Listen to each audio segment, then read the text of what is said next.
লিখে নেই, ওইখান থেকে আমরা বাকিটুকু একটু দেখবো সিলেবাস কতটুকু বাকি আছে বা কতটুকু পড়তে হবে। এটা পড়া হয়ে গেছে, ইন্ট্রোডাকশন টু কন্ট্রোল সিস্টেম এটা পড়ানো হয়ে গেছে, মডেলিং ফ্রিকোয়েন্সি ডোমেইন এটা পড়ানো হয়ে গেছে। তারপরে হলো রিডাকশন এন্ড মাল্টিপল সাবসিস্টেম এটা পড়ানো হয়ে গেছে। বাকি আছে এটা ডিজাইন ভায়া রুট লোকাস, এটা root locus technique.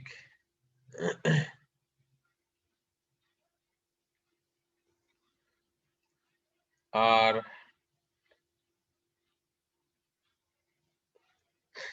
Time response, modelling in time domain, এই কয়েকটা জিনিস বাকি আছে, এগুলো আমরা পড়ার চেষ্টা করব। ফ্রিকোয়েন্সি রেসপন্স সাধারণত board plot, stability, gain margin, phase margin এইসব জিনিসগুলো পড়ার চেষ্টা করব আর কি। ওকে, তো আজকে যেটা শুরু করবো আমরা সেটা হলো টাইম রেসপন্স। টাইম রেসপন্সের আপনাদেরকে আমি একটা থিওরির শিট দিব, একটা হলো ম্যাথের শিট দিব। তো ওই থিওরি শিটটাই পড়বেন আর ম্যাথের জন্য ওই ম্যাথগুলো ইউজ করবেন, যাতে কোনো ঝামেলার তৈরি না হয়, আপনারা নাকি খুঁজে পান না, মানে অনেক কমপ্লেন। আচ্ছা, ওই হিসাবে জাস্ট আমরা টাইম রেসপন্স চ্যাপ্টার 2 থেকে এটা নিব আপনারা। আর হলো আমি যেহেতু বই থেকে অনেক কিছু প্রিফার করি, বই থেকে কোশ্চেন দিয়ে দেই, কি বলে ম্যাথ গুলা আমি দাগায় দেই অনেক সময়, তো বইটাও আমরা ব্যবহার করবো এখানে। তো বইটা কোথায় আছে আমি একটু দেখানোর চেষ্টা করি। বইয়ের এটা হলো টাইম রেসপন্সের,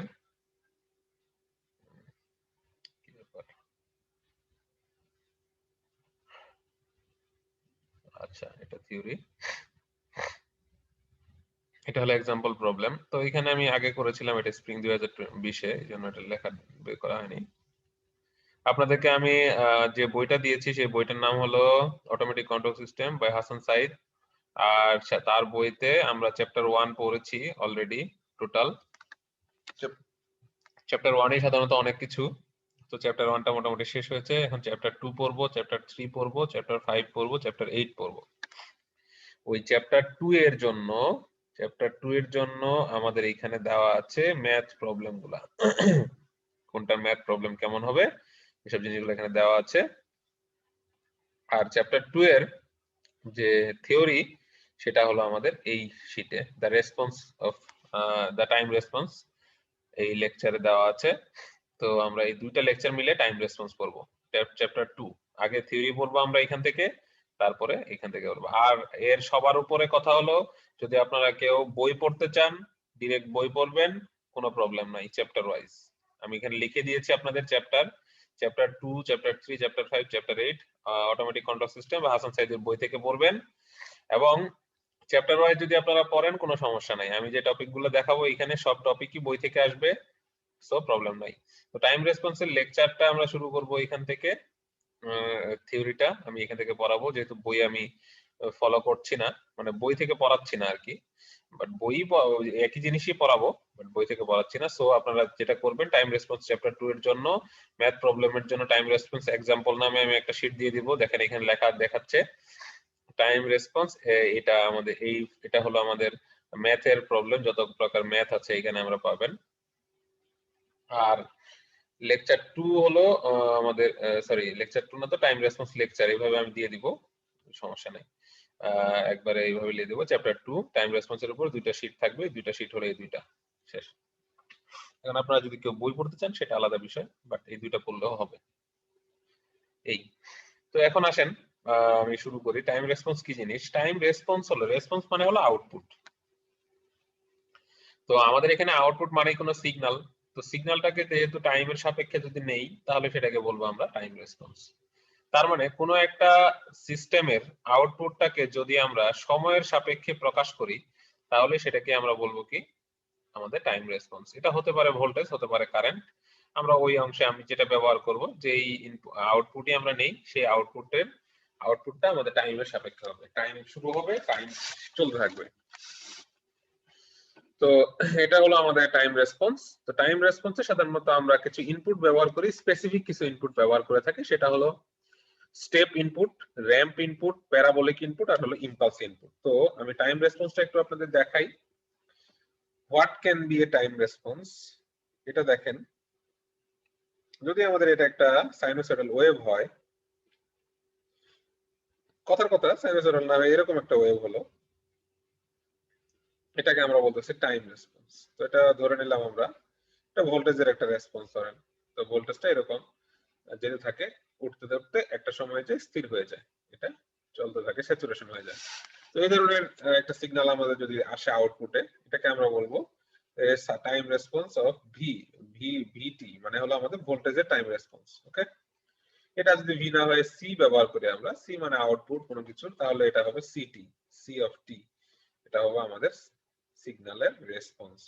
তাহলে এটা কোন সিগন্যালের রেসপন্স? এটা এই ধরনের চারটা সিগন্যালের যে কোনো একটা সিগন্যালের রেসপন্স হতে পারে এই আমাদের রেসপন্স কার্ভটা। মানে এইটাই যে হবে এমন না, মানে রেসপন্সটা যে ধরনেরই হোক আমাদের এই চারটা ইনপুটের উপর ডিপেন্ড করে। তো আমাদের এই চ্যাপ্টারে যে জিনিসটা আছে সেটা হলো আমরা বিভিন্ন ইনপুটের জন্য বিভিন্ন সিস্টেমের দেখব, আউটপুট রেসপন্স কেমন হয় সেটা দেখব। দেখার পর আমরা সেগুলো নিয়ে অ্যানালাইসিস করব। তো ফার্স্ট অর্ডার সিস্টেম হতে পারে, সেকেন্ড অর্ডার সিস্টেম হতে পারে। তাহলে আমরা এখানে আগে আবার ক্লিয়ার করে একটু বলে নেই। সেটা হলো time response is nothing but, আপনি আপনার আউটপুটটাকে যদি প্রেজেন্ট করেন কারেক্টনেসে টাইমের সাপেক্ষে, তাহলে আমরা সেটাকে বলবো টাইম রেসপন্স। আউটপুটটাকে যে কোনো আউটপুট হতে পারে। তার মানে স্যার আমরা যেটা জানি স্যার টাইম ডোমেইন আর এটা একই বিষয়। হ্যাঁ হ্যাঁ, সেম জিনিস, এটা টাইম ডোমেইনই। টাইম ডোমেইনে এটা করা হয় জন্য এটাকে টাইম রেসপন্স বলে। আর যদি আমরা আপনাদেরকে বলি যে ফ্রিকোয়েন্সি ডোমেইনে, তাহলে ওটা যে এস ডোমেইনে চলে যায়। ঠিক আছে, এস ডোমেইন বা ফ্রিকোয়েন্সি ডোমেইন যে ওমেগাতে যেটা আছে। যাই হোক, এই হলো দুটো জিনিস। তো এখানে আমরা জানলাম যে টাইম রেসপন্স কাকে বলে এবং কি ধরনের ইনপুট আমরা ব্যবহার করে থাকি। ইনপুট গুলো হলো step input, ramp input, parabolic input আর হলো ইম্পালস ইনপুট। তো আমাদের কাজ হলো এই চারটা ইনপুট সম্পর্কে আগে জানা, এই চারটা ইনপুটের ল্যাপ্লাস ট্রান্সফরমেশন বা ইনভার্স ল্যাপ্লাস ট্রান্সফরমেশন এগুলো সম্পর্কে জানতে হবে। এখন এখানে একটা ইম্পর্টেন্ট কথা, সেটা হলো আমাদের সি অফ টি ধরেন দেওয়া আছে, টাইম রেসপন্স দেওয়া আছে, এটা দেওয়া আছে যেটা সেটা হলো 1 অথবা টি স্কয়ারই ধরেন। আচ্ছা, ধরেন এটা পেলাম আমরা টি স্কয়ার অথবা টি। এই টি এর ল্যাপ্লাস ট্রান্সফরমেশন করলে টি এর ল্যাপ্লাস ট্রান্সফরমেশন অফ সিটি এর ল্যাপ্লাস ট্রান্সফরমেশন করলে টি হয়ে যাবে ফ্রিকোয়েন্সি ডোমেইনে চলে যাবে। ল্যাপ্লাস ট্রান্সফরমেশন করলে কি হয়? টাইম ডোমেইন থেকে যদি আমরা ল্যাপ্লাস ট্রান্সফরমেশন করি তাহলে হয়ে যাবে ফ্রিকোয়েন্সি ডোমেইনে। তাহলে আমি এটাকে যদি একটু লিখি, টাইম ডোমেইনকে যদি টাইম দিয়ে ডি লিখলাম, টাইম ডোমেইনকে যদি আমরা ল্যাপ্লাস ট্রান্সফরমেশন করি, কি করে ল্যাপ্লাস টাইম ডোমেইনকে যদি ল্যাপ্লাস ট্রান্সফরমেশন করি তাহলে এটা হয়ে যাবে হলো আমাদের ফ্রিকোয়েন্সি ডোমেইন। আবার ফ্রিকোয়েন্সি ডোমেইনের কোন একটা ইকুয়েশনকে, ফ্রিকোয়েন্সি ডোমেইনের কিছুকে যদি আমরা কি করি, ইনভার্স ল্যাপ্লাস করি, ইনভার্স ল্যাপ্লাস মানে উল্টায় আর কি, ইনভার্স ল্যাপ্লাস করি,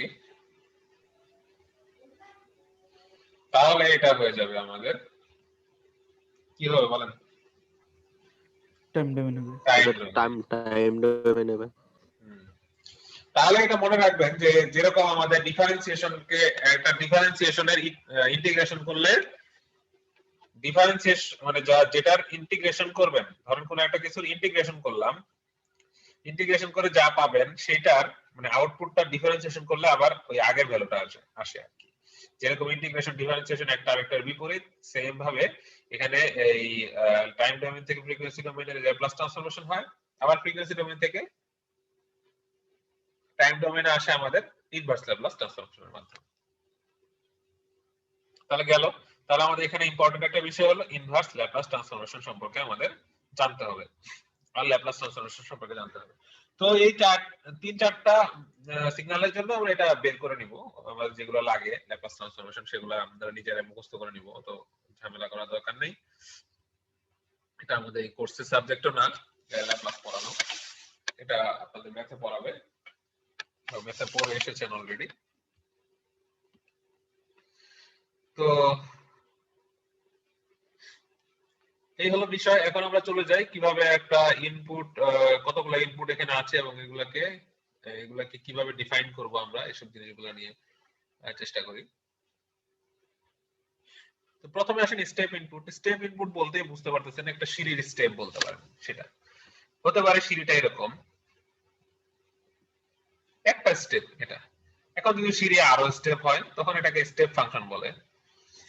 আমরা এটাকে বলি হলো এখান থেকে উঠবে এখানে, এখানে ইউনিট, এখানে যদি স্টেপ ইনপুট আমরা নরমাল একটা বলি তাহলে নরমালি আমরা এই একটা বলতে এইটুকুই বোঝাই।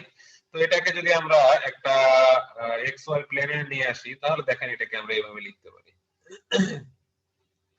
এটা 0, এটা ধরেন আপনার বাসার প্রথম সিঁড়ি, আপনি উঠছেন এখান থেকে উঠছেন, তার মানে কি এখানে 0 অবস্থায় আছে। তো 0 থেকে এখানে উপরে দেখা গেল যে এখানে ধরেন 5 সেন্টিমিটার বা আচ্ছা 5 সেন্টিমিটার 50 সেন্টিমিটার ধরেন, অথবা 1 মিটার হতে পারে, অথবা 0.5 মিটার ধরেন, 0.5 মিটার এরকম একটা আছে আমাদের কি স্টেপ। তাহলে এটাকে বলবো আমরা একটা স্টেপ ফাংশন। তো স্টেপ ফাংশনটা আসলে কেমন হয়? স্টেপ ফাংশনটা হলো 0 টাইম, এটা টাইমের অ্যাক্রসে, এটা ধরেন এই এক্স ওয়াই ইউ ধরে নেন, যেহেতু ইউনিট স্টেপ আমরা ইউটি দিয়ে প্রকাশ করি। ওকে, তো দেখা যাচ্ছে যে এখানে মূল বিন্দুর বাম পাশে মানে টাইম যখন লেস দেন 0, 0 চেয়ে ছোট, তখন আমাদের আউটপুট কি বলেন? তখন আমাদের সিগন্যালটা কি অবস্থায় আছে? 0 0 স্যার। তার মানে তখন আমরা 0 পাবো। আবার বলেন তো টাইম যখন 0 চেয়ে বড় তখন কি অবস্থায় আছে? 0 চেয়ে বড় অথবা সমান এই অবস্থায় আছে, তখন কি অবস্থায় আছে? 0.5 স্যার। 0.5। তাহলে এখানে 0.5 না দিয়ে আমরা দিলাম কে, সাপোজ এটা কে দিলাম, তাহলে এটা কি হবে? কে হয়ে যাবে। তাহলে এই হলো আমাদের ইউটি, এটাই হলো আমাদের ইউনিট স্টেপ ফাংশন। এটাকে আমরা ব্যাখ্যা করে থাকি এইভাবে, unit step function is equals to এমন একটা ফাংশন যার টাইমের আগে এর মান হলো 0, টাইম 0 চেয়ে ছোট হলে এটার মান হলো 0, এবং টাইম 0 সমান অথবা 0 চেয়ে বড় হলে এটার ভ্যালু হবে কে। তো এখানে কে বলে বোঝানো হচ্ছে যে কোনো ভ্যালু হতে পারে, বাট যদি আমরা এখানে কে না বলে যদি 1 ব্যবহার করি তাহলে কি হবে? কে না বলে যদি 1 ব্যবহার করি তাহলে এটা হয়ে যাবে ইউনিট স্টেপ ফাংশন। তাহলে এটা হয়ে যাবে ইউনিট স্টেপ ফাংশন। তো এটা যদি ইউনিট স্টেপ ফাংশন হয়ে যায় তাহলে দেখেন এই ইউনিট স্টেপ ফাংশনে আমরা শুধুমাত্র কি পাচ্ছি 1 যদি আমরা বলি, এখানে কে ধরেন কে একটা কনস্ট্যান্ট, কে কনস্ট্যান্টের যদি ল্যাপ্লাস ট্রান্সফরমেশন করি তাহলে এটা আসবে Laplace of K is equal two হবে কে বাই এস। মনে রাখবেন কে বাই এস। তাহলে কোন একটা কনস্ট্যান্ট বা 1 অথবা কনস্ট্যান্টের যদি আমি ল্যাপ্লাস ট্রান্সফরমেশন করি তাহলে সেটা হবে K by S, sorry 1 by S. আর এখানে যেহেতু কে আছে সেহেতু কে ইনটু 1 বাই এস অথবা কে বাই এস। ওকে, আর এটা যদি ইনভার্স করি তাহলে কে বাই এস কে ইনভার্স করলে আবার ওই কে আসবে, এই আর কি, এটা মনে রাখতে হবে। তাহলে দেখেন ইউনিট স্টেপ ফাংশন আমরা এখানে তৈরি করতে পারি এইভাবে। এটা স্যার আমরা রেজিস্টরের আর কে যদি ল্যাপ্লাস করি তা আর থেকে যায় তাহলে কি এই জায়গায় সেম ভাবে হবে না? রেজিস্টারও তো একটা প্রপার্টি। ওটা ল্যাপ্লাস করে কেন? কারণ রেজিস্ট্যান্সের সাথে কোনো ফ্রিকোয়েন্সির সম্পর্ক নাই, আছে? রেজিস্ট্যান্সের সাথে কোনো ফ্রিকোয়েন্সির সম্পর্ক নাই, ওটা তো আলাদা জিনিস, ওটা রেজিস্ট্যান্সের ভ্যালুর সাথে ডিপেন্ড করে। যেমন ধরেন রেজিস্ট্যান্সের যে ভ্যালুটা আছে সেটা হলো কি, আমরা এটাকে এর মধ্যে এর সাথে কোনো ফ্রিকোয়েন্সি সম্পর্ক নাই। আমরা যখন ফ্রিকোয়েন্সি ডোমেইন, টাইম ডোমেইন থেকে ফ্রিকোয়েন্সি ডোমেইন একটা জিনিসকে নিয়ে যাই তখন আমরা দেখি 1 বাই সি, ক্যাপাসিটরের ক্ষেত্রে হলো 1 by C, 1 by j omega C. তো ওই জে ওমেগা থাকার কারণে এটা ওই তখন ফ্রিকোয়েন্সির সাথে রিলেটেড, তাই আমরা এটাকে a1/sc দিয়ে নেই। ওকে, এখানে হলো এটা হলো আমাদের একটা সিগন্যাল। দেখেন এই সিগন্যালটা কিন্তু একটা নির্দিষ্ট কি বলে, এই সিগন্যালটার একটা নির্দিষ্ট ভ্যালু আছে। এই ভ্যালুটার জন্য আমরা যখন এই সিগন্যালটাকে নিয়ে আসতে চাই আলাদা করে ফ্রিকোয়েন্সি ডোমেইনে, তখন আমরা এটা কিন্তু একটা এমন না যে একটা না জাস্ট একটা ভ্যালু, এরকম কিছু না। এরকম ধরেন আগে জিরো আছে, পুরো একটা অবস্থা চিন্তা করে এটা বানানো হয় আর কি। তো দেখা গেছে যে এটাকে বলা যায় যে 1 এর যদি আমরা ইন্টিগ্রেশন করি বা এরকম একটা নির্দিষ্ট ভ্যালুর যদি ইন্টিগ্রেশন করি, তখন আর 1 বাই, আমরা যদি ল্যাপ্লাস ট্রান্সফরমেশন করে করি তাহলে 1/s হয়। আর এখানে আমরা যখন একটা সার্কিট থেকে আসবো, তখন দেখা হয় যে এখানে আসলে ফ্রিকোয়েন্সি রিলেটেড জিনিস আছে কোনটা। তো ফ্রিকোয়েন্সি রিলেটেড আছে আমাদের ক্যাপাসিটর আর ইন্ডাক্টর, সো আমরা ক্যাপাসিটর ইন্ডাক্টরকেই আমরা এস দিয়ে প্রকাশ করে নিই। তো এটার জন্য সবচেয়ে বেশি ভালো হলো যে আপনারা এই সার্কিটে না বসে ডিফারেনশিয়াল ইকুয়েশন বের করে তারপরে আপনারা এই ইয়া করবেন, এই ফ্রিকোয়েন্সি ডোমেইনে নিয়ে যাবেন, তাহলে দেখা যাবে যে এই ধরনের কোনো প্রবলেমে আপনারা পড়বেন না। ওকে, কারণ এখানে দেখেন আর আই আছে, আর এর সাথে আই থাকে বা এরকম, এগুলোর একটা ফ্রিকোয়েন্সি ডোমেইনে আমরা নিয়ে যাই, এস করে দেই। সো এগুলা কিন্তু ইউনিট স্টেপ না বা স্টেপ ফাংশন না। কথা বুঝতে পেরেছেন? স্টেপ ফাংশন যদি না হয় তাহলে কিন্তু এটা আমরা 1/s লিখতে পারবো না। এই হলো বিষয়।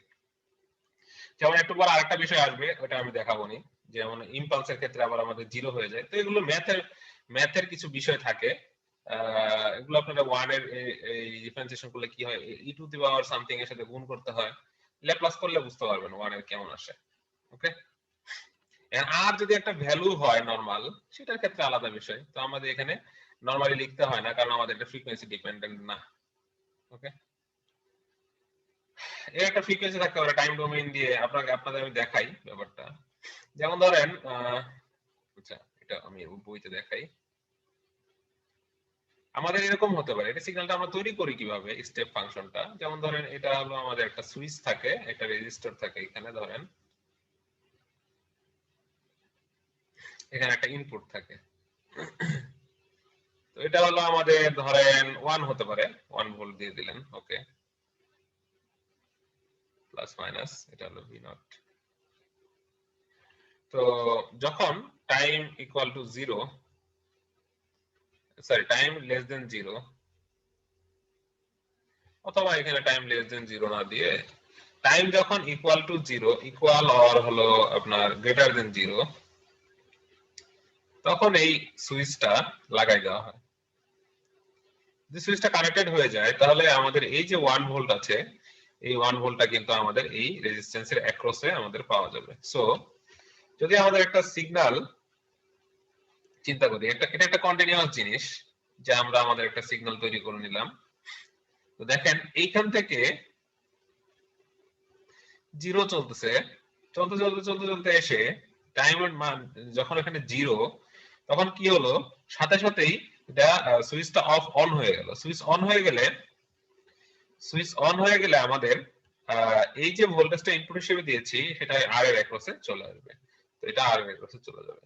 তাহলে আমরা দেখেন এখানে 1 ভোল্ট পাচ্ছি।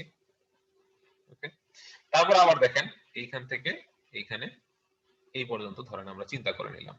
এরপরে গিয়ে হয়তো আবার অফ করে দিয়েছি বা কিছু করেছি, এটা একটা লিমিট করে দিলাম আমরা এখানে। তাহলে এর ফ্রিকোয়েন্সি বের করা যাবে কিনা বলেন তো? এই সিগন্যালের কি একটা ফ্রিকোয়েন্সি বের করা যাবে?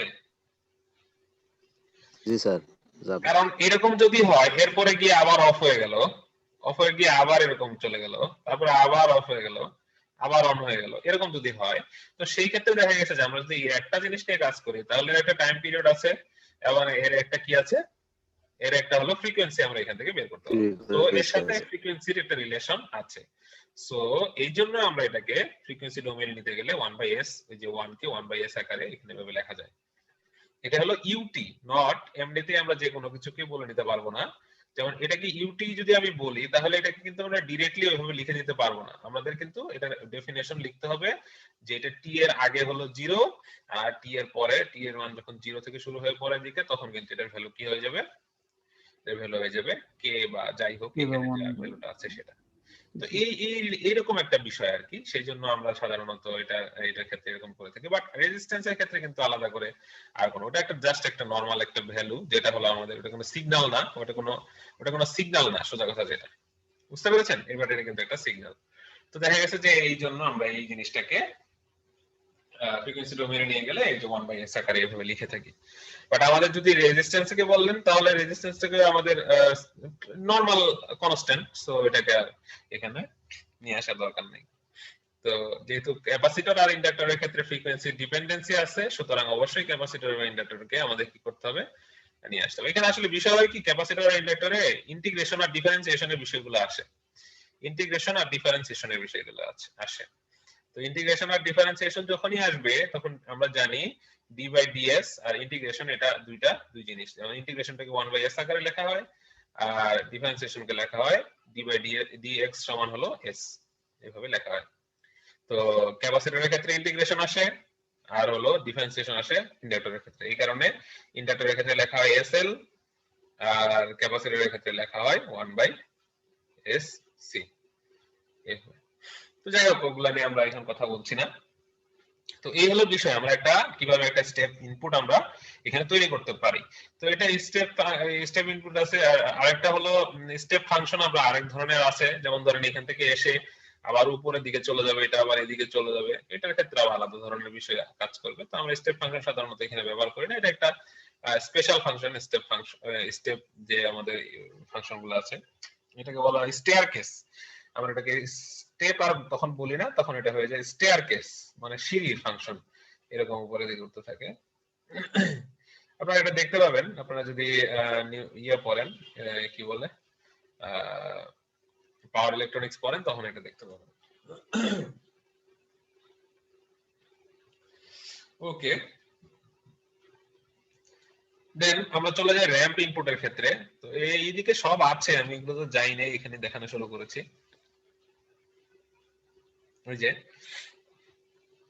ইনপুট আউটপুট তো দেখিয়েছে, দেখেন এখান থেকে 0 থেকে এটা এদিকে সরে নিয়েছে, তাই টি মাইনাস টাও, এটা দরকার নাই আমাদের, এটা না বললেও হবে। তো বইতে ওই ইয়া সহ দেওয়া আছে, ল্যাপ্লাস ট্রান্সফরমেশন সহ দেওয়া আছে, সো এখান থেকে বের করে নেবেন আর কি। আচ্ছা, তো এখানে এর আগে একটা জিনিস বলে নেই, আমরা এইগুলা কেন সিগন্যালগুলো ইনপুট সিগন্যালগুলো কিভাবে চুজ করে থাকি, এগুলো একটু দেখে নেবেন। এগুলো হলো কোনটা দিয়ে আমাদের ট্রান্সফার ফাংশন বের করা সহজ হবে, কোনটা দিয়ে রেসপন্স ভালো পাওয়া যাবে, এসব বিষয়গুলো এখানে আছে। তো কোন ইনপুট সিগন্যালটা আমরা কখন ইউজ করব সেটা নির্ভর করে বিভিন্ন মানে সার্কামস্টেন্সেস এর উপরে, কোন সার্কামস্টেন্সে কোন জিনিসটা আসবে এটা এখানে ব্যবহার করা হয়। আচ্ছা, তো যাই হোক, ওগুলা এত ইম্পর্টেন্ট না। তো আমরা এটা দেখি র্যাম্প ইনপুট। র্যাম্প ইনপুট মানে হলো একটা, আপনি যখন মোটরসাইকেলটা একটা কোথাও থেকে বাইরে থেকে বাসায় তুলতে চান, তখন এটা ঢালু একটা জায়গা দিয়ে আমাদের মোটরসাইকেলটা তুলতে হয়। অথবা দেখবেন যে বিভিন্ন সুপার শপ গুলা থেকে কোনো ট্রলি দিয়ে বা যে আমাদের যে বাস্কেট গুলো আছে, বাস্কেট গুলা যখন মানে ঠেলে উপরের দিকে নিয়ে আসা হয় অথবা নিয়ে যাওয়া হয়, তখন একটা মসৃণ একটা এরকম ঢালু একটা পথ আমাদের তৈরি করা থাকে। তো ওই ঢালু পথটা হলো র্যাম্প। আপনারা দেখবেন যে বিভিন্ন বাইকিং রেস অথবা সাইকেলের রেসের ক্ষেত্রে, বিভিন্ন ধরনের সাইকেলের যে রেস গুলো আছে এগুলোর ক্ষেত্রে এরকম র্যাম্প তৈরি করা থাকে কিছু। অথবা আপনারা দেখতে পাবেন যে বিভিন্ন রোবোটিক কম্পিটিশনে এরকম র্যাম্প দেওয়া থাকে, র্যাম্প কিভাবে পার করলো না করলো এটার উপর ডিপেন্ড করে একটা রোবটের একটা কম্পিটিশনের ব্যবস্থা করা হয়। তো ওই র্যাম্পটা হচ্ছে একটা ঢালু একটা জায়গা, যেটাকে আমরা আমাদের এখানে ইনপুট হিসেবে ব্যবহার করবো, এবং এই র্যাম্পটা হলো একটা মূল বিন্দুগামী সরল রেখার সমীকরণ। দেখেন মূল বিন্দু দিয়ে যাচ্ছে, তাই না? এটাকে আমরা মূল বিন্দু যদি ধরে নিই তাহলে এটাকে মূল বিন্দুগামী সরলরেখার সমীকরণ আমরা বলতে পারছি। তো এটা যদি মূল বিন্দুগামী সরলরেখার সমীকরণ হয়, তাহলে এই যে পয়েন্ট আছে, এই পয়েন্ট থেকে আমরা যদি মূল বিন্দুগামী সরলরেখার সমীকরণ আমরা জানি y = mx। তো এখানে m টা হলো আমাদের ঢাল, আর ঢাল ব্যবহার সাধারণত জানা হয় tan থিটা দিয়ে। tan থিটা = আবার কি, tan থিটা হলো আবার y by x, ঠিক আছে? তার মানে হলো লম্ব বাই ভূমি। ওকে, তো এখন এমন একটা জায়গা তৈরি করে নিতে হবে যে এখানে যদি আপনি একটা ত্রিভুজ আঁকেন, তাহলে ত্রিভুজটা এইখানে এটা হলো y, এটা হলো x, এর মধ্যে যদি ইয়ে বের করেন তাহলে আমাদের ঢাল বের করতে পারবেন। তো এখানে দেখা যাচ্ছে ঢালের ভ্যালু হলো কত, এখানে মাঝামাঝি দিয়ে যাচ্ছে, তার মানে ঢাল হলো 1, তার মানে tan থিটার ভ্যালু হলো 1। তো যদি tan থিটার ভ্যালু 1 হয় তাহলে m এর ভ্যালু আমরা 1 বসাবো, আর x এর ভ্যালু এখানে কত আছে, x মানে x অক্ষ বরাবর কি আছে, t, তো x অক্ষ বরাবর t আছে 1 ইনটু t আর y অক্ষ বরাবর আছে হলো rt। তো rt না বলে এখানে আপনারা ওরা বলেছে যে এখানে ut লিখে দিয়েছে, এটা ভুল করেছে। rt র‍্যাম্প ইনপুট rt দিলাম, ওকে। তো rt এখানে ঠিক লিখেছে, ওখানে ভুল লিখেছিল, তো এখানে rt দিলাম, ওকে। তাহলে দেখেন rt ইজ ইকুয়াল টু কি হলো, আমাদের ভ্যালুটা আসলে 1 ইনটু t। তো এটারও একটা সুন্দর একটা ব্যাখ্যা আছে। এই ব্যাখ্যাটা হলো জিরোর আগে, t এর ভ্যালু জিরোর আগে মানে হলো যখন t এর ভ্যালু জিরোর চেয়ে ছোট তখন আমাদের আউটপুট আমাদের যে র‍্যাম্প ইনপুটটা সেটা পাবো 0। আর যদি t এর ভ্যালু জিরোর চেয়ে বড় হয় অথবা জিরোর সমান হয় তাহলে আমরা র‍্যাম্প পাবো কত, স্মল t, মানে যে আমাদের t আছে সেটা, আমাদের যে ইকুয়েশন আছে সেটা। এখন এই ইকুয়েশনটা শুধু t হতে পারে, m এর ভ্যালু যদি হয় 10 হলে 10t হবে, m এর ভ্যালু অনেক কিছু হতে পারে। এখানে ঢালটা কেমন আছে, তো ঢালটা যদি আমাদের এরকম যদি হয় একটা সিগন্যাল যে কোন রকম rt এর সাথে সাথে এখানে আবার ঢাল আবার অনেক বেশি, অনেক মানে কত হবে, উপরের দিকে উঠে গেলে ঢাল খাড়া হয়ে গেল, বেশি স্টিপ হয়ে গেল, আবার নিচের দিকে নেমে গেলে বেশি হরাইজন্টাল হয়ে গেল। তো এই জিনিসগুলো চিন্তা করতে হবে। তো এখানে এই সব বিষয়ের উপর ডিপেন্ড করে যে ঢালের ভ্যালুটা আছে বা এম যেটা আছে আমাদের, যেটাকে বলি আমরা ট্যানজেন্ট যেটা, তো এটা অনেক সময় স্লোপ যেটা আছে সেটা অনেক সময় কম বেশি হয়। তো যাই হোক, যেটাই হোক, আমাদের এখানে যে ইকুয়েশনটা ব্যবহার করবে সেটা হলো স্মল টি, শুধুমাত্র এর সাথে কনস্ট্যান্ট অনেক কিছু থাকতে পারে। তো কনস্ট্যান্টের তো ইন্টিগ্রেশন আমাদের এখানে কিছু নাই, তো কনস্ট্যান্টের ইন্টিগ্রেশন নাই। কনস্ট্যান্টের সাথে যে টি আছে, সরি ইন্টিগ্রেশন না, তো ল্যাপ্লাস ট্রান্সফরমেশন যে টি আছে সেই টি এর জন্য আমরা পাবো 1/s²। তারপরে এটা হলো 1 যদি আমরা চিন্তা করি নরমাল ইউনিট স্টেপের ক্ষেত্রে, যদি আমরা চিন্তা করি ইউনিট স্টেপের ক্ষেত্রে হলো এটা 1/s, তাহলে র‍্যাম্পের জন্য যেহেতু একটা টি এখানে গুণ হয়ে গেল তখন আমরা এই কারণে এটাকে লিখবো 1/s²। এখন আবার যদি টি স্কয়ার হয়ে যায় তখন কি লিখবো তাহলে বলেন? t to the power 4 1/s², 1/s³। তাহলে ইউনিট স্টেপের হলো 1/s, ইউনিট স্টেপের হলো 1/s, আর আমাদের র‍্যাম্পের হলো 1/s²। আর যদি এখানে অন্য কিছু আসে মানে টি স্কয়ার যদি কিছু আসে তাহলে আমাদের এখানে লিখতে হবে s3, 1/s3। এটা আসবে পরে, আমরা ব্যাখ্যা করব। তো এটা হলো s², এভাবে লিখতে হবে 1/s², তাহলে ল্যাপ্লাস ট্রান্সফরমেশন। তাহলে এরকম যদি আপনাদের কোনো y mx মানে মূলবিন্দুগামী সরলরেখার কোনো সমীকরণ আপনাদের কাছে থাকে তাহলে আপনারা ডাইরেক্টলি এটা লিখে দিতে পারবেন, ওকে, এটা মনে রাখবেন। তো এটা গেল আমাদের র‍্যাম্প ইনপুট। আচ্ছা, স্যার র‍্যাম্পেতে 45 ডিগ্রি অ্যাঙ্গেলে না সর্বোচ্চ পরিমাণ ডিসটেন্স অতিক্রম করবে। বুঝলাম না কথাটা। র‍্যাম্পের ডাল যদি 45 ডিগ্রি অ্যাঙ্গেল হয় তাহলে সর্বোচ্চ পরিমাণ ডিসটেন্স অতিক্রম করবে যে কোনো গাড়ি বা ও আচ্ছা, ও ভুলে গেছে, ওগুলা তো ইন্টারমিডিয়েটে পড়েছিলাম মনে হয়। হ্যাঁ সেটা আছে, আপনাদের ওই যে ঢাল কেমন হবে এটা তো অনেক, যেমন ধরেন একটা গাড়ি এরকম একটা ঢাল আছে, তখন আমাদের র‍্যাম্পের পরিমাণ কেমন হবে এখানে। যেমন ধরেন 45 ডিগ্রিতে হলো সবচেয়ে বেশি দূরত্ব অতিক্রম করবে নাকি, আপনারা অনেক সময় আবার কি বলে এটাকে 45 ডিগ্রিতেই হবে। আচ্ছা আমি এটা, হ্যাঁ বলেন।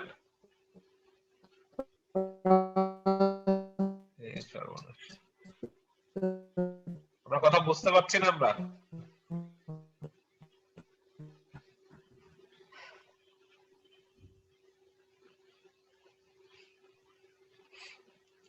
ভাই কষ্ট করে কমেন্টে লিখে দেন তাহলে হবে। হ্যাঁ হ্যাঁ হ্যাঁ,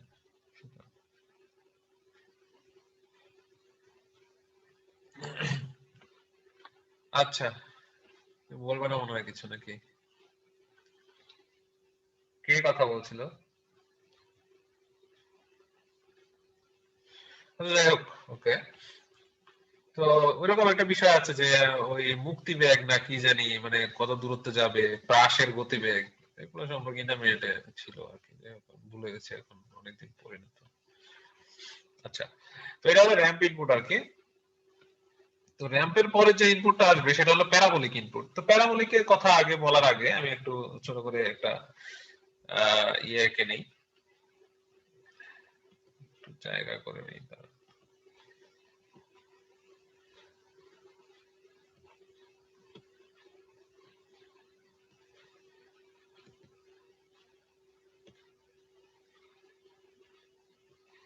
আচ্ছা, তো প্যারাবোলিকের যে জিনিসটা আমি দেখাতে চাচ্ছিলাম সেটা হলো আচ্ছা ওইখানে যেমন y is equal to t যখন ছিল তখন কিন্তু একটা সমানুপাতিক সম্পর্ক, এটা আপনারা জানেন যে y is equal to t মানে হলো y is equal to mx, এটা কিন্তু একটা সমানুপাতিক সম্পর্ক। আমরা যদি v is equal to ir সূত্রটা নিয়ে যে চিন্তা করি, v is equal to ir অথবা i is proportional to v, i is proportional to i is proportional to v যদি চিন্তা করি তাহলে এখানে হয় যেটা i এর ভ্যালু যা v এর ভ্যালু যা দিব সেই অনুযায়ী i এর ভ্যালু পাবো। এই একটা ইকুয়েশন করে যদি আমরা প্লট করি তাহলে এরকম একটা র‍্যাম্পের মতো সিগন্যাল আমরা পাই। তো এটা আপনারা জানেন যে আমাদের v is equal to i আর ওহমস লর যে ইয়েটা আছে, সিগন্যালটা আছে, সেটা হলো এরকম একটা সমানুপাতিক সম্পর্কওয়ালা যে আমাদের সিগন্যাল হয়, এটা লিনিয়ার বলতে পারেন, লিনিয়ার একটা রিলেশন এটা y is equal to mx। তো যাই হোক, এটা গেল। তো এখানেও একটা লিনিয়ার সম্পর্ক না, স্কয়ার সম্পর্ক বিরাজ করে আর কি। সেটা হলো যে আমাদের যদি একটা, আমরা যদি এটাকে বলি যে একটা বৃত্ত যদি আঁকি আমরা, দেখেন বৃত্তটা আমি আঁকলাম। এটা তো স্যার প্যারাবোলিক তো উপবৃত্ত না, কাটা বৃত্তের মতো হবে। হ্যাঁ, একটা বৃত্ত আঁকলাম ধরেন, হ্যাঁ কথার কথা, একটা বৃত্ত আঁকলাম। এই বৃত্তটাকে এখন দেখেন আমরা কি করব, হাফ কেটে নিব।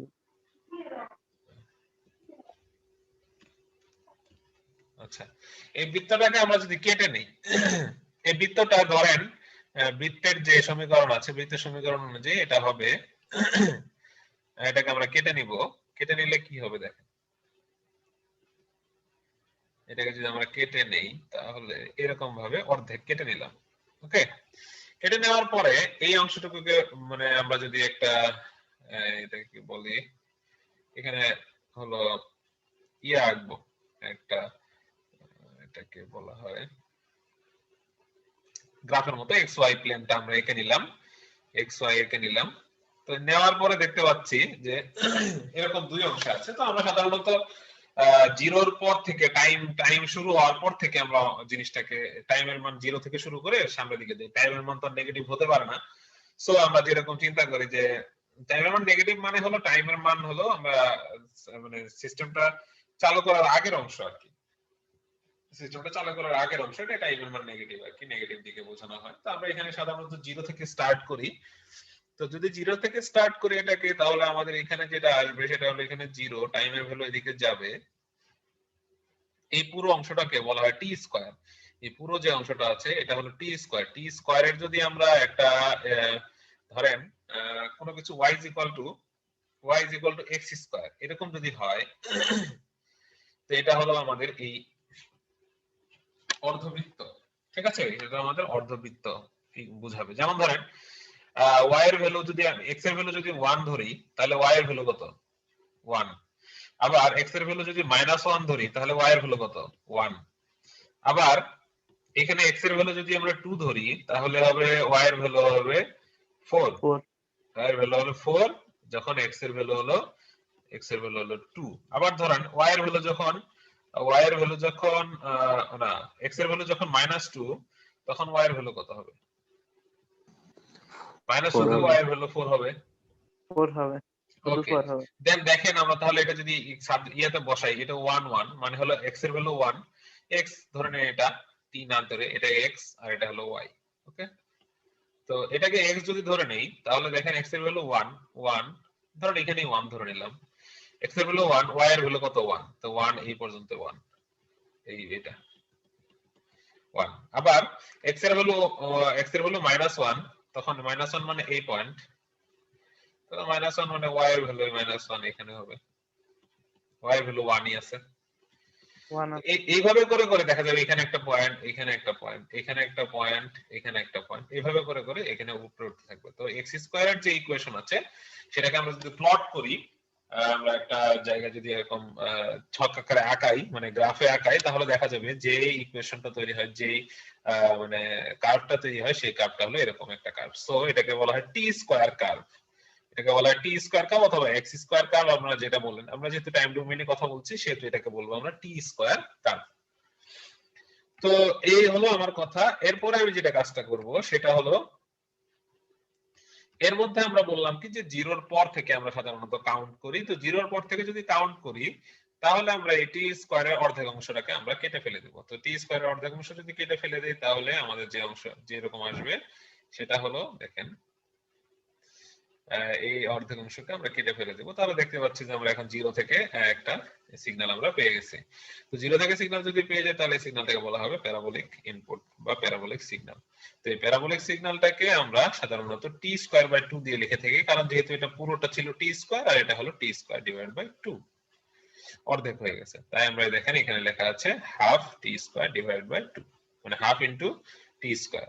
কখন টি এর মান যখন 0 থেকে সামনের দিকে আছে, আর টি এর মান যখন 0 থেকে ছোট তখন আমাদের এখানে 0 বসে। আর তো কিছু নাই আমাদের এখানে, সো এটা এখানে ব্যবহার করি। মূলত এখানে টি স্কয়ারের জন্য টি এর মান দুইটা থাকবে, এটা এখন আমরা একটা নিতেছি এই কারণে হাফ। হ্যাঁ এটা কি এখানে তো টি স্কয়ার মানে টি এর মান দুইটা থাকবে, এখন তো আমরা দেখছিলাম, তো এখন তো আমরা এক পাশ নিতেছি ওই কারণে হাফ নিতেছি। হ্যাঁ, না আমি তো বললাম যে দুই পাশে ছিল না আমাদের, এখানেও ছিল বুঝতে এখানেও ছিল, তো অর্ধেক নিলে অর্ধেক হয়ে যাবে না, এটাই বলতেছি। আচ্ছা আচ্ছা।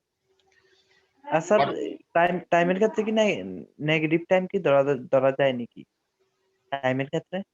নেগেটিভ টাইম বলতে আপনাদের আমি দেখালাম না, যখন একটা সার্কিট এরকম থাকে, সার্কিটটার মধ্যে যখন একটা রেজিস্ট্যান্স দিলাম, আমি আপনাদেরকে বলি নাই যে আমরা একটা নির্দিষ্ট সময় থেকে শুরু করলাম সার্কিটটা ধরেন এই অংশ থেকে শুরু করলেন, আপনি টাইমের ভ্যালু 0 থেকে শুরু করলেন, তাহলে টাইমের ভ্যালু 0 এর আগে যা আছে সেটাই হলো নেগেটিভ। বুঝতে পেরেছেন? টাইমের ভ্যালু 0 থেকে শুরু করলাম, মানে আমাদের স্টার্টিং পয়েন্ট হলো এই পয়েন্ট, স্টার্টিং পয়েন্ট এই পয়েন্ট। এন্ড আপনি মনে করেন এখান থেকে দৌড়ানো শুরু করলেন, 0 থেকে দৌড়ানো শুরু করলেন, তো 0 এর আগে আপনার অবস্থানটা হলো নেগেটিভ অবস্থান। এই বুঝতে পেরেছেন? জাস্ট এটা একটা জিনিস বোঝানোর জন্য আর কি, এছাড়া আর কিছু আচ্ছা না। নেগেটিভ কোনো ভ্যালু আমরা এখানে ধরে নিই। বুঝতে পেরেছেন কথাটা? মানে আপনি যদি একটা জিনিস চিন্তা করেন যে আপনি জন্মগ্রহণ করেছেন 2000 সালে, আর 1999 সালে যে ঘটনা, ওটা হলো আপনার নেগেটিভ দিকে। বুঝতে পেরেছেন? আর 0 থেকে আর 2000 থেকে সামনের দিকে যা আছে সেটা হলো আপনার পজিটিভ, আর 0 হলো আপনার 2000 সাল, 2000 সালটা হলো আপনার 0। এটাই আর কি, স্যার কিছু না। তো যাই হোক, এটা যেহেতু টি স্কয়ার সেহেতু এটাকে বলা হয় 1/s³ যেটা আছে সেটাই। এটা হলো হাফ টি স্কয়ার কে আমরা 1/s³ লিখে থাকি ল্যাপ্লাস ট্রান্সফরমেশনের ক্ষেত্রে। ওকে, তো এই হলো ল্যাপ্লাস ট্রান্সফরমেশন এটা। আচ্ছা, তো এরপরে দেখি আমরা নেক্সট, এটা হলো আমাদের ইম্পালস ফাংশন। তো ইম্পালস ফাংশন যাওয়ার আগে আমি একটা জিনিস বলে নিই, ইম্পালস মানে হলো কোন একটা নির্দিষ্ট অংশে অনেক বেশি পরিমাণে আউটপুট, বাট অন্য জায়গা জুড়ে থাকবে না।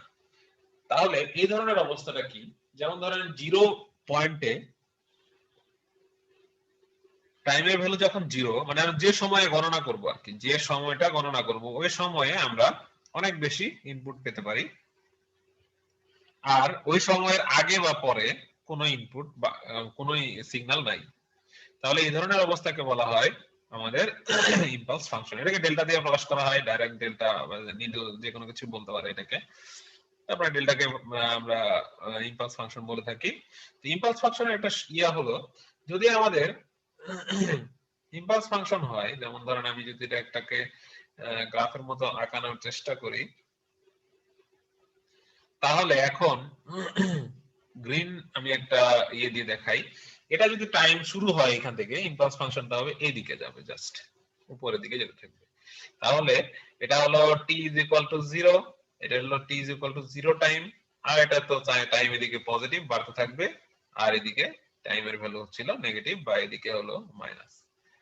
ওকে, তো এটা হলো উপরের দিকে যেতে থাকবে। দেখেন এই সিগন্যালের কিন্তু আর এদিকে কিছুই নাই, এদিকেও কিছু নাই। সো এই সিগন্যালের শুধু দৈর্ঘ্য আছে, প্রস্থ কিন্তু খুবই কম। দৈর্ঘ্য যদি ইনফিনিটি হয় আর প্রস্থ যদি হয় হলো 0.1 বা 0.000010000, এরকম অনেক কম আর কি প্রস্থ। অনেক যদি ছোট হয় তাহলে কি হবে, ইনফিনিটির সাথে অনেক ছোট একটা জিনিস যদি গুণ করেন আর জিরোর কাছাকাছি একটা জিনিস গুণ করেন, তাহলে এটা এরিয়া কি হয়ে যাবে, এরিয়া হয়ে যাবে 0।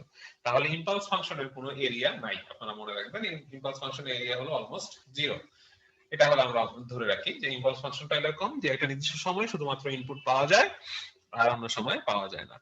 তো এই যে অবস্থাটা আছে এই অবস্থা থেকে বা এই ফাংশনটাকে বলা হয় আমাদের ইম্পালস ফাংশন। তো এই ধরনের ফাংশনে আপনারা একটা জিনিস মনে রাখবেন যে আমাদের যদি উইডথ থাকে মানে প্রস্থ যেটাকে বলি এটা খুবই অল্প পরিমাণ, যেটা নগণ্য বলা যায়। আর যদি ইউনিট ইম্পালস বলি তাহলে আমাদের যে ওই ইনফিনিটি দেখালাম এটা ইনফিনিটি না হয় এটা হয়ে যাবে তখন 1। তো 1 এর সাথে ছোট একটা জিনিস যদি গুণ করেন তাহলে কি হয়ে যাবে, ওটা 1 এর 0 এর কাছাকাছি হয়ে যাবে। তো এই ধরনের বিষয় আর কি। তো এই হলো মোটামুটি আমাদের ইম্পালস ফাংশন সম্পর্কে। তো ইম্পালস ফাংশনের যে ল্যাপ্লাস ট্রান্সফরমেশন আছে সেটা হলো 1। ইম্পালস ফাংশনের ল্যাপ্লাস ট্রান্সফরমেশনকে 1 ধরা হয়, 1 বলা হয়। তো ইম্পালস ফাংশন হলো ডেল্টা, ডেল্টার যদি ল্যাপ্লাস ট্রান্সফরমেশন করা হয় আপনি ল্যাপ্লাস অফ ডেল্টা, ডেল্টা টি, এটা ল্যাপ্লাস ট্রান্সফরমেশন করলে আপনি পাবেন হলো 1। ইনফারেন্স ইনফারেন্স ফাংশনটা কি অনেক ক্ষুদ্র সময়ের জন্য উপস্থিত হয় নাকি? হ্যাঁ হ্যাঁ, অনেক ক্ষুদ্র সময়। ডেল্টাটা তো ক্ষুদ্র সময় সময় মানে বোঝায়। আপনি উইডথ, আমি বললাম না আপনাকে উইডথ, এখানে যেমন ধরেন এই যে এই অংশটা দেখিয়েছি ডেল্টা টি বাই 2 আর এখানে ডেল্টা টি বাই 2, এরকম একটা বিষয় আর কি, যে খুবই অল্প অল্প পরিমাণ সময়ের জন্য। তার মানে জাস্ট এখানে 0.1 হতে পারে এদিকে, অথবা এদিকে 0.1 হতে পারে, খুব অল্প সময়ের জন্য। ইম্পালস মানে আপনারা যদি বলে থাকেন লাইটনিং বা এই ধরনের কিছু মানে বজ্রপাত হয়, খুব অল্প সময়ের জন্য হয়, তো এটাকে ইম্পালস বলা হয় আর কি। তো সাধারণত আমাদের বজ্রপাতের সময় দেখা যায় যে ইম্পালস হলো এরকম উপরে উঠে আবার ধীরে ধীরে ধীরে ধীরে নিচে নেমে যায়। এটাকে এইভাবে দেখানো হয় সাধারণত, আর একটু অনেক সময় এরকম বড় হয়ে যায়। এটা বড় হলেও এটা খুবই মিলি সেকেন্ড সময়ের জন্য হলো ডিসচার্জ হয়। এটা চার্জিং আর ডিসচার্জিং বোঝানো হচ্ছে, যাই হোক মানে আমি কথা বলতে যাচ্ছি না। তো এই হলো বিষয় আর কি ইম্পালস ফাংশন। তো এই ফাংশন গুলাকে আমরা আমাদের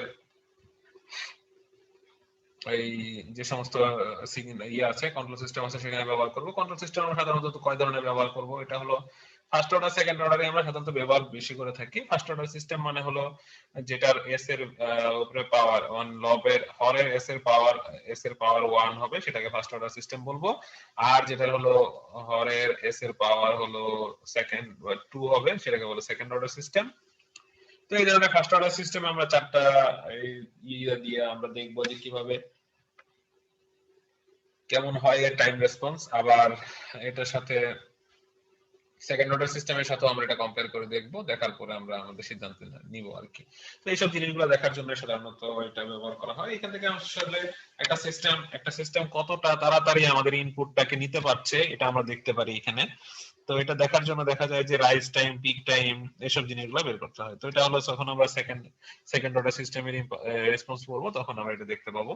তো এই বিষয় নিয়ে তখন কথা বলা যাবে। আচ্ছা, তো এখানে শর্টলি একটা এটাকে বলে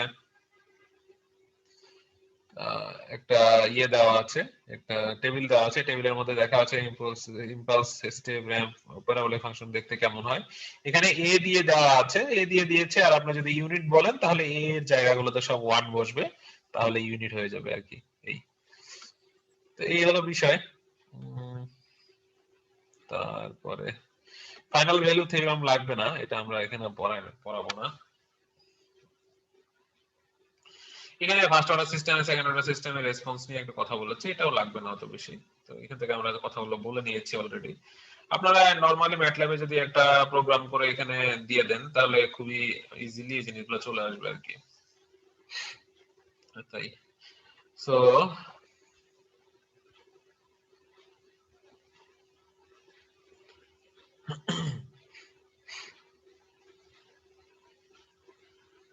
আচ্ছা, তো এখন এখানে দেখা যাচ্ছে যে আমাদের একটা ব্লক ডায়াগ্রাম দেওয়া আছে, যেটা হলো একটা ফার্স্ট অর্ডার সিস্টেম। আপনারা দেখেই বুঝতে পারতেছেন যে ট্রান্সফার ফাংশন হলো s প্লাস a, তার মানে একটা ফার্স্ট অর্ডার সিস্টেম।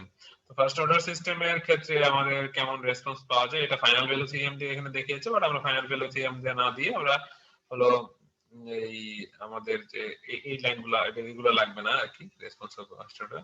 তো एग्जांपल 1 এর ক্ষেত্রে এরা ফাইনাল ভ্যালু থিওরেম ইউজ করেছে, আমরা ফাইনাল ভ্যালু থিওরেম ইউজ করব না, আমরা एग्जांपल 2 এ যেটা আছে এটা আমরা পড়ব। তো एग्जांपल 2 এ হলো এর ভ্যালু 1 ধরে নিয়ে কাজটা শেষ করেছে, তো এটার ক্ষেত্রে কিভাবে হবে এটা আমরা দেখব।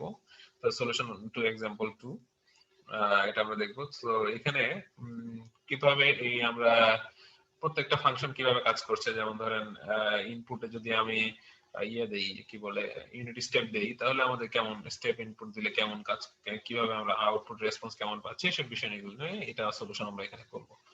তো যাই হোক, আপনারা একটু ব্রেক নেন 10 মিনিটসের, পরে আমরা আসছি 8:06 দিকে। সবাই আসেন, আসার পরে আমরা এই এক্সাম্পল নিয়ে কথা বলবো। আর এখানে আগের যে অংশটুকু আছে এটুকু নিয়ে একটু খাতা দেখতে থাকেন, খাতা দেখে দেখে এখন বুঝতে চেষ্টা করেন যে আসলে কতটুকু কি পড়া হয়েছে। ওকে, কারো কোনো সমস্যা থাকলেও বলবেন, আমি একটু পরে আসছি, আসার পরে বড় কথা বলবো।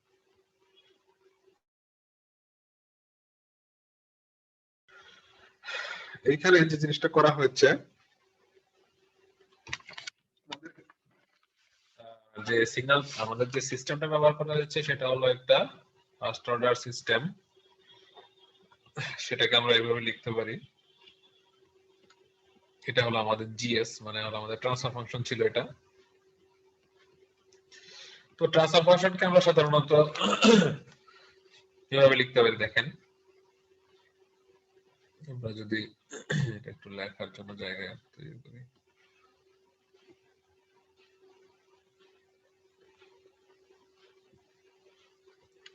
দেখেন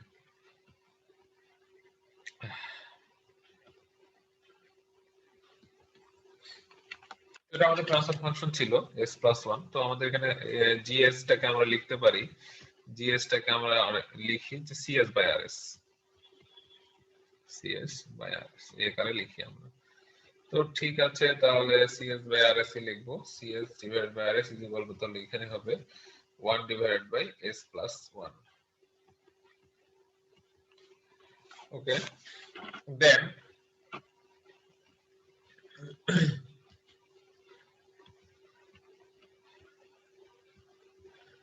এরপর কি করব দেখেন,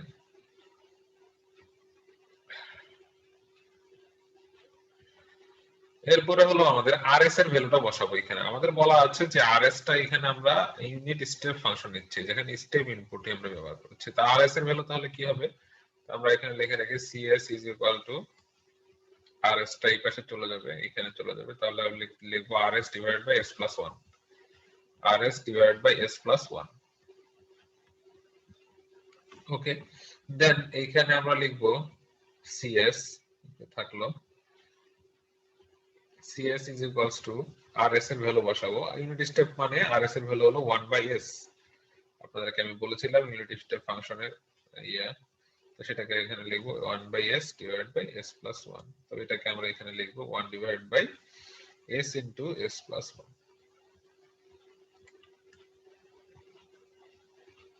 তো এটা হলো আমাদের CS, মানে হলো যে আমরা সিস্টেমটা ব্যবহার করেছি সেই সিস্টেমের কি আউটপুট রেসপন্স ফ্রিকোয়েন্সি ডোমেইনে দেওয়া আছে। তো এটা যদি ফ্রিকোয়েন্সি ডোমেইনে দেওয়া থাকে তাহলে এখান থেকে আমরা এটাকে টাইম ডোমেইনে নিয়ে যাব। তো টাইম ডোমেইনে নিতে গেলে এটাকে কি করতে হবে, আমাদের এটা যদি ফ্রিকোয়েন্সি ডোমেইনে স্যার থাকে, জিএস ইকুয়াল, হ্যাঁ স্যার ওই জি মানে gain equal 1/s into s+1 লেখা, এটা তো একটু ভুল আছে না স্যার? মানে এখানে সিএস হবে না? ও হ্যাঁ, এটা একটু ইয়ে আছে, তুই একবারে লিখে দিছিস তো, স্যার ফর এটাও হবে না আর কি। তো যে আমি যেভাবে লিখছি এইভাবে দেখার চেষ্টা করেন। আচ্ছা, তো এখানে ওরা জিএস হিসেবে লিখছে, এটা আসলে ওই মানে ওই যে প্রথমে লিখছিল ওটা নিয়ে, ওটা আমাদের দেখার দরকার নেই। CS is equal two 1/s into s+1 এইভাবে আছে। তো এটা যেহেতু ফ্রিকোয়েন্সি রেসপন্সে দেওয়া আছে, সো এটা থেকে আমরা কি করব, ফ্রিকোয়েন্সি রেসপন্স থেকে আমাদের যদি টাইম রেসপন্সে যেতে চাই তাহলে এটা ইনভার্স ল্যাপ্লাস ট্রান্সফরমেশন করতে হয়, ইনভার্স করতে হয়। তো ইনভার্স করলে এটা বুঝলাম সি অফ এস টা সি অফ টি হয়ে গেল, এই পুরোটার ইনভার্স আমাদের করতে হবে। তো এরকম পুরোটার ইনভার্স করা আমাদের পক্ষে সম্ভব না, কারণ এই ধরনের ইনভার্স আমরা জানি না, ডিরেক্টলি জানি না। তো এটার ক্ষেত্রে করতে হয় যেটা, সেটা হলো আংশিক ভগ্নাংশে পরিণত করে নিতে হয়। এটাকে কি করতে হয়, আংশিক ভগ্নাংশে নিতে হয়। তো আংশিক ভগ্নাংশে যদি নিতে চাই এটাকে মানে ভেঙে নিব, 1/s ইনটু s+1 টাকে ভেঙে ভেঙে দুই ভাগে ভাগ করে নিব আর কি। তো এটা যদি করতে চাই তাহলে আমাদের কি করতে হবে দেখেন, আপনারা দেখতেই পাচ্ছেন যে আমরা এটাকে ছোট দুটো অংশে ভাগ করে নিয়েছি।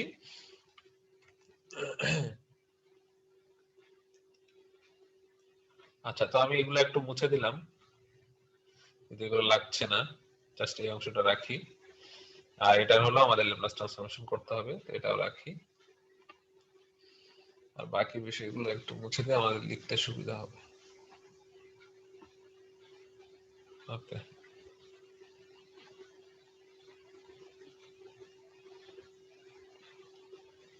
এখন এখানে দেখেন,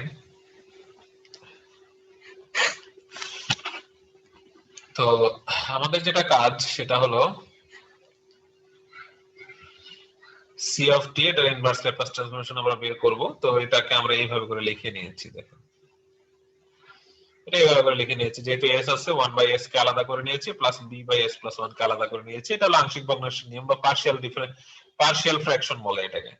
তো পার্শিয়াল ফ্র্যাকশন করার নিয়ম হলো এরকম দুটো অংশ ভাগ করে নিতে হবে, a/s + b/s + 1 আমরা করে নিলাম। নেওয়ার পরে যে কাজটা করতে হবে সেটা হলো এখানে এটাকে s দুই প্রান্তেই s * s + 1 দিয়ে গুণ করে দেন, দেখেন কি হয়। এটা লেফট হ্যান্ড সাইড, এটা রাইট হ্যান্ড সাইড, দুই পাশেই আমরা কি করব, s * s + 1 দিয়ে গুণ করে দিলে যেটা থাকে, a1 = a * s + 1 plus b * s। b into s। তাহলে দেখেন আমরা লেফট হ্যান্ড সাইড এবং রাইট হ্যান্ড সাইড দুই পাশে কি করলাম, s * s + 1 দিয়ে গুণ করে দিলাম, তারপরে এটা পেলাম। এখন ইজিলি এখান থেকে একটা জিনিস বের করে নেওয়া যাবে, a আর b এর ভ্যালুগুলো বের করে নিতে পারবেন আপনারা। তো a আর b এর ভ্যালু বের করার জন্য a আর b এর ভ্যালু বের করতে পারলেই আমরা এই ইকুয়েশনটা লিখতে পারবো। এই যে a আর b এর ভ্যালুটা বসাই দিলে আমরা আমাদের ল্যাপ্লাস ট্রান্সফরমেশন করে ফেলতে পারবো। তো এখানে দেখা যাচ্ছে যে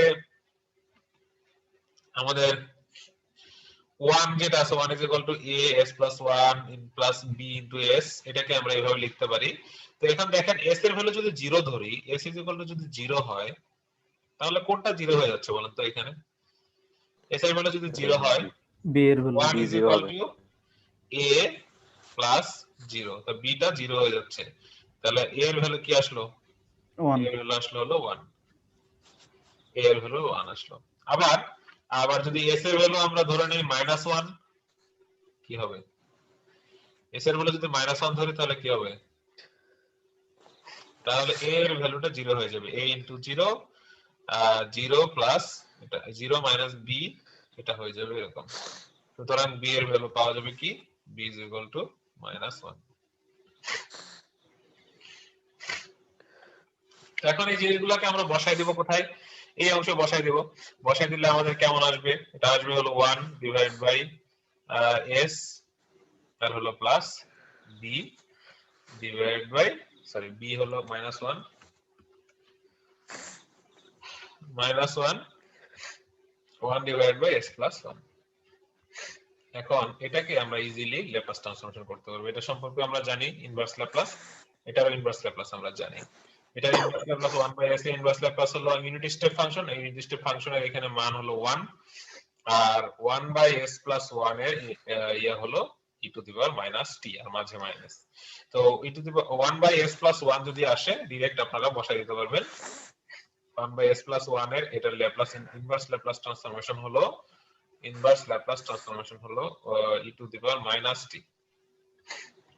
e⁻t।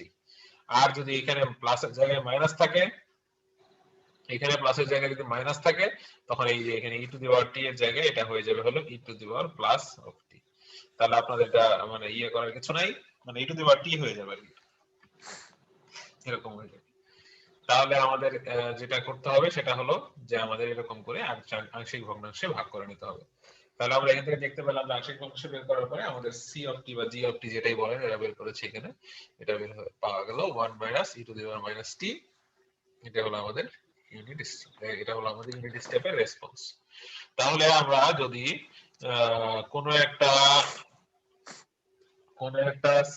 এরকম একটা ফার্স্ট অর্ডার সিস্টেমে আমরা কি দেই, একটা unit step function, unit step input আমরা দেই, তাহলে আমাদের যে আউটপুটটা আসে সেটা হলো 1 -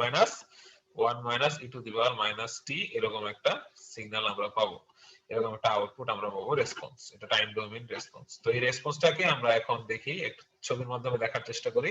এই রেসপন্সটাকে এইভাবে দেখানো আছে। আপনারা যদি ম্যাটল্যাবে কেউ প্লট করেন এটা, তাহলে পাবেন এরকম একটা ইকুয়েশন। তৈরি হয়ে যাবে। আপনারা যদি ম্যাটল্যাবে এটাকে প্লট করেন 1 divided by s into s plus 1, তাহলে আমরা স্যার এখানে একটা কোশ্চেন ছিল স্যার। হ্যাঁ বলেন। স্যার এখানে তো বলা হচ্ছে যে ফার্স্ট অর্ডার সার্কিট, এটা কি স্যার ফার্স্ট অর্ডার সার্কিট মানে কিভাবে বুঝবো যে এটা এই ফার্স্ট যে order first order circuit? Circuit s into s বা প্লাস এরকম 1, বলা। s এর ভ্যালু হলো 1 ছিল। আগে কি দেখেন s ইনটু s প্লাস 1 ছিল, শুধু s ও প্লাস আচ্ছা 1 মানে ছিল না, জি স্যার, s প্লাস 1 জি gs স্যার এর মানে ভ্যালু, গেইনের মান যদি, জি স্যার, জি gs জি এর জি ভ্যালু 1 বাই s প্লাস 1 ছিল, তো ঠিক s এর আছে, ভ্যালু 1 1 আছে, জি জি সুতরাং এটা ঠিক আছে, ঠিক আছে। না ওই আউট ইনপুট বসানোর পরে না, ইনপুট বসানোর পরে তো ওটা অনেক কিছু হয়ে যেতে পারে, সেটার সাথে সম্পর্ক নাই। আমাদের সিস্টেমটা আগে থেকে কেমন আছে সেটা বিষয়ে ডিপেন্ড করে এটা। জি স্যার, স্যার এস আর এস গুণ জি করলে স্যার এস স্কয়ার হয় না, তাহলে ওইভাবে ধরবো না। না না, সেটা হলো জিএস আপনাকে আগে থেকে কেমন দেওয়া আছে, আমি আপনাদেরকে ছবিটা দেখাই তাহলে হয়তো এটা ক্লিয়ার বুঝতে পারবেন। আমি আগে যেটা দেখিয়ে এসেছিলাম ওটা একটু দেখেন সবাই। এই যে এটা কি, এটা হলো আরএস হলো আমাদের ইনপুট, এটা হলো আমাদের আউটপুট। আর ইনপুট আর আউটপুটের মাঝে যেটা থাকে সেটা কি ট্রান্সফার ফাংশন। তো এই ট্রান্সফার ফাংশন দেওয়া আছে a divided by s plus a, এটাই হলো আমাদের সিস্টেম। এই সিস্টেমের মধ্যে আমরা ইনপুট দিব, এর সাথে থেকে বাইরে আউটপুট নেব। তো এই সিস্টেমে তাহলে ইনপুট আর আউটপুট কেমন, s plus 1 s plus a, তো s এর উপরে পাওয়ার কত 1, সো এটাকে একটা ফার্স্ট অর্ডার সিস্টেম বলা হয়। আসলে দেখেন first order system second order system যেটাই হোক, আপনি এরকম বসানোর পরে যা পাবেন সেটাই হলো আমাদের রেসপন্স। এখানে তো আর আলাদা করে ফার্স্ট অর্ডার সেকেন্ড অর্ডারের জন্য আলাদা কিছু করছি না আমরা। কথা বুঝতে পেরেছেন? যেমন ধরেন আচ্ছা এরপর একটা দেখলে বুঝতে পারবেন। যেমন ধরেন এইখানে যদি আমি আরএস দেই, আরএস এর ভ্যালু যদি র‍্যাম দেই, র‍্যাম মানে কি 1 বাই s স্কয়ার, তখন দেখেন 1 বাই s স্কয়ার এখানে আছে। তো s স্কয়ারের জন্য কি হবে দেখেন, s কিউব হয়ে যেত, তাই না? s cube plus s square এরকম একটা বিষয় আসতো, তখন কি হবে, তখন এটাকে আসলে আংশিক ভগ্নাংশে তিনটাতে ভাগ করতে হয়েছে। একটা কি, একটা আংশিক ভগ্নাংশের নিয়ম এরকম যে একটা হলো s এর জন্য একটা পাবো, s স্কয়ারের জন্য একটা পাবো, আর হলো s প্লাস 1 এর জন্য একটা পাবো। মানে যত ধরনের কি বলে অর্ডার সম্ভব হয় আর কি, সবগুলা করতে হবে আর কি। তো এরকম করে তিনটা করে নিয়ে a b c এর মান বের করে নিতে হবে আর কি। তো এটা হবে যাবে তখন আমাদের এরকম। তো আসলে দেখেন এটা কথা অনুযায়ী আর কি, যে একটা দেখতে কেমন হয় আর কি সিগন্যাল গুলা, এটা দেখার জন্য যে আমাদের একটা, যদি আমি ফার্স্ট অর্ডার সিস্টেম দেই তাহলে কেমন হবে, সেকেন্ড অর্ডার সিস্টেম দিলে কেমন হবে দেখতে এটা। তো ফার্স্ট অর্ডার সিস্টেম দিলে এরকম আসবে সিগন্যালগুলো, সব সিগন্যালগুলো এরকম আসবে। এখন সেকেন্ড অর্ডার সিস্টেম দিলে কি রকম আসবে, সেকেন্ড অর্ডার সিস্টেম দিলে অন্যরকম আসবে। যেমন ধরেন এরকম যাবে, তারপরে আবার এরকম আসবে, আস্তে আস্তে এটা এরকম সেটেল হবে। তো এই ধরনের জিনিসগুলো আমরা এখানে দেখতে পাবো। তো এটা হলো সেকেন্ড অর্ডার সিস্টেমের জন্য। তো সেকেন্ড অর্ডার সিস্টেমের জন্য আছে আমাদের আউটপুট, সেটা নিয়ে আমরা কথা বলবো পরে, এখন না। তো দেখি সেকেন্ড অর্ডার আপনাদের একটা জিনিস দেখাই দেই, এটা ফার্স্ট অর্ডার সবকিছু।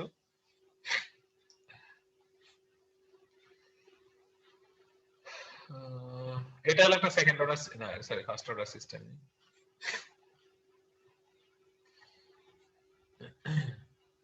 সেকেন্ড অর্ডার সিস্টেমটা দেখেন কেমন হয়। এই যে দেখতে পাচ্ছেন, এরকম এসে উপরে উঠে গেছে, তারপরে এরকম এরকম করে চলে গেছে, আবার দেখেন একটা উপর থেকে উঠে এদিকে চলে গেছে, তারপরে দেখেন এরকম বাঁকা রেসপন্স তৈরি হয়ে গেছে। এটা হলো সেকেন্ড অর্ডার সিস্টেমের রেসপন্স গুলো আর কি। বিভিন্ন ধরনের ড্যাম্পিং আছে, তো ড্যাম্পিং নিয়ে আমি পরে কথা বলবো, সমস্যা নাই। তো এই আর কি, যেরকম একটা সিগন্যাল পাওয়া যাবে। তো এই যে এখানে দেখেন s square plus 2s plus 9 এরকম দেওয়া আছে, সিগন্যালটা ট্রান্সফার ফাংশনটা এরকম দেওয়া আছে। তার মানে s স্কয়ার মানে কি, ট্রান্সফার ফাংশন যদি s স্কয়ার দেওয়া থাকে তাহলে বুঝবেন যে এটা একটা সেকেন্ড অর্ডার সিস্টেম। তো এই সেকেন্ড অর্ডার সিস্টেমের রেসপন্সটা আবার আলাদা রকমের হবে। তো এই আর কি, তো এগুলো আমাদের ইয়েতে পাবেন, এই কি বলে এটা,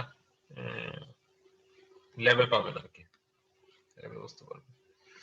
তো ঠিক জি আছে স্যার। তাহলে। স্যার ওই স্যার একটা ছোট কোশ্চেন স্যার। হ্যাঁ বলেন। স্যার এই যে আমরা হ্যাঁ বলেন, বুঝতে পারেন নাই কথা। না স্যার বুঝতে পারছি, কিন্তু ম্যাথ গুলো কিন্তু সিএস এর মান নেই, কারণ ওই সরাসরি জিএস এর মান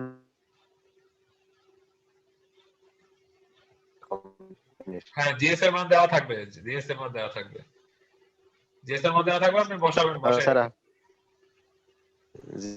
স্যার আপনি সি এর মান বের করলে না করা লাগবে না এই জিনিসটা, এটা বলতে চাচ্ছি স্যার। আমি বুঝিনি কথাটা আর কি।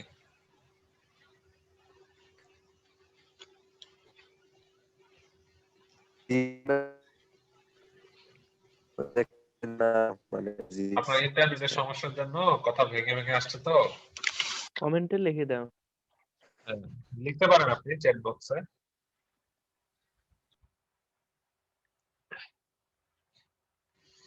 আচ্ছা, আজকে এই পর্যন্ত থাকুক, আমি আর আজকে পড়াচ্ছি না, পরে সেকেন্ড অর্ডারটা দেখবো আগামী দিন, আর ওই দুইটা রেসপন্স সহ সেকেন্ড অর্ডারটা আগামী দিন দেখবো। তো এটা হলো আপনাদের থিওরি পড়ালাম, আর এখান থেকে ম্যাথ আমরা যখন করব ম্যাথ নিয়ে কথা বলবো, তো এরকম আছে, এগুলো নিয়ে যখন কথা বলবো তখন ম্যাথ আসবে। ঠিক আছে তাহলে। স্যার মিডের কি হ্যাঁ বলেন। মিডের মার্কস কি